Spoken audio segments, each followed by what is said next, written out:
અરવલ્લી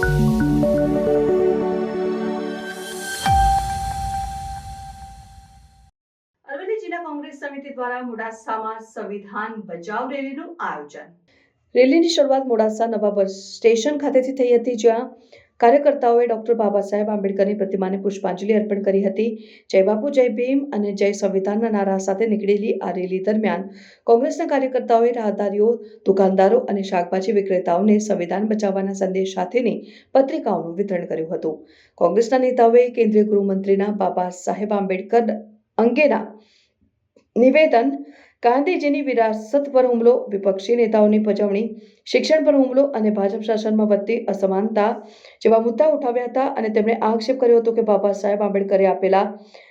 સંવિધાનિક હક્કો છીનવાઈ રહ્યા છે અને મોંઘવારી સહિતના મુદ્દાઓ પર સરકારનું નિયંત્રણ રહ્યું નથી। મોડાસા બસ સ્ટેશનથી શરૂ થયેલી આ રેલી મોડાસા 4 રસ્તા મહાલક્ષ્મી ટાઉન ખાતે સમાપ્ત થઈ હતી, જ્યાં મોટી સંખ્યામાં ઉપસ્થિત કોંગ્રેસના કાર્યકર્તાઓએ જોરદાર સૂત્રોચ્ચાર કર્યા હતા। આ રેલીમાં જિલ્લા કોંગ્રેસ પ્રમુખ અને પૂર્વ ધારાસભ્ય સહિત પક્ષના અનેક આગેવાનો જોડાયા હતા। દેશમાં આજે અઘોષિત જે કટોકટી જે જાહેરાત કરવામાં આવી છે સરકાર દ્વારા, દેશમાં આજે સંવિધાન 26મી જાન્યુઆરી 1950ના દિવસે ડૉક્ટર આંબેડકર સાહેબે જે સંવિધાન આપ્યું, એ સંવિધાનને કઈ રીતે તેમાં છેડછાડ કરવી, તેમાં અનેક સંશોધનો કરી જે દલિત સમાજને, આદિવાસી સમાજને અને પછાત અને કચડાયેલા વર્ગોને જે રીતે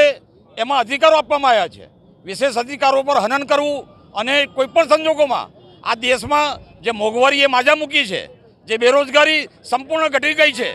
આ દેશમાં આજે આર્થિક કટોકટી સર્જાઈ છે અને નગરપાલિકા અને તાલુકા પંચાયતોની જે ચૂંટણીઓ આવી રહી છે, એ ચૂંટણીઓમાં ભારતીય જનતા પાર્ટી સમગ્ર ગુજરાતના લોકોનું ધ્યાનને હટાવવા માટે જે રીતે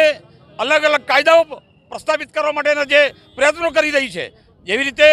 સમાન સિવિલ કોડ હોય કે અન્ય બાબતો હોય, વકફ બોર્ડ હોય કે દલિત સમાજને રિઝર્વેશન આપવું હોય, આદિવાસી સમાજનું રિઝર્વેશન ખતમ કરવું હોય, આવા અનેક મુદ્દાઓ પર પોતે છેડછાડ કરીને સમગ્ર ગુજરાતમાં જે પછાત, વંચિત અને કચડાયેલા લોકોને જે ન્યાય મળવો જોઈએ, એ ન્યાય ન મળવાના કારણે આજે પ્રદેશ કોંગ્રેસ સમિતિ દ્વારા, અરવલ્લી જિલ્લા કોંગ્રેસ સમિતિ દ્વારા આજે મોડાસામાં એક પ્રતિકાત્મક બાબા સાહેબ આંબેડકરની પ્રતિમાને ફુલાર કરીને અહીંયા 4 રસ્તા ઉપર એક યાત્રા કરી છે। આ યાત્રા કરવાનો મુખ્ય ઉદ્દેશ જે છે કે સમગ્ર ગુજરાતની જનતાને એક મેસેજ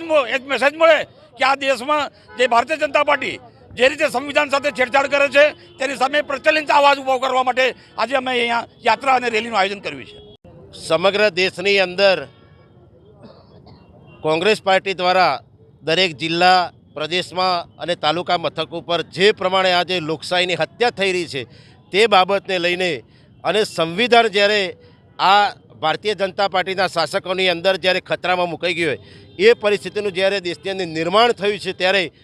ગુજરાત પ્રદેશ કોંગ્રેસના આદેશ અનુસાર આજરોજ અમે અરવલ્લી જિલ્લા કોંગ્રેસ દ્વારા મોડાસા ખાતે બજારની અંદર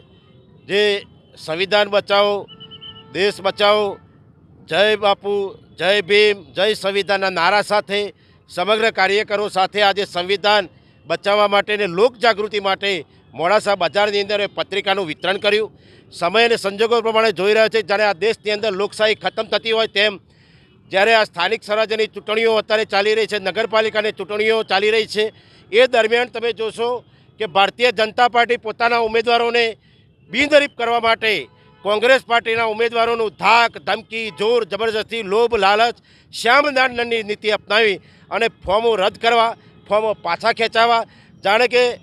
એમની મનોવૃત્તિ જે પ્રકારની થઈ ગઈ છે કે આ દેશમાં લોકશાહી ખતમ થાય અને સરમુખ અત્યારશાહીનું શરૂઆત રહે અને અમે સત્તામાં ટકી રહીએ, એમ લોકશાહીની હત્યા જે થઈ રહી છે, ત્યારે કોંગ્રેસ પાર્ટી દ્વારા સંવિધાન બચાવો, દેશ બચાવો ના નારા સાથે લોકજાગૃતિના કાર્યક્રમના ભાગરૂપે સમગ્ર કોંગ્રેસ પાર્ટીના અમારા આગેવાનો સાથે આજે લોકજાગૃતિના કાર્યક્રમના અર્થે પત્રિકાઓનું વિતરણ કરી અને આ રેલી સ્વરૂપે કાર્યક્રમ મોડાસા ખાતે યોજેલ છે।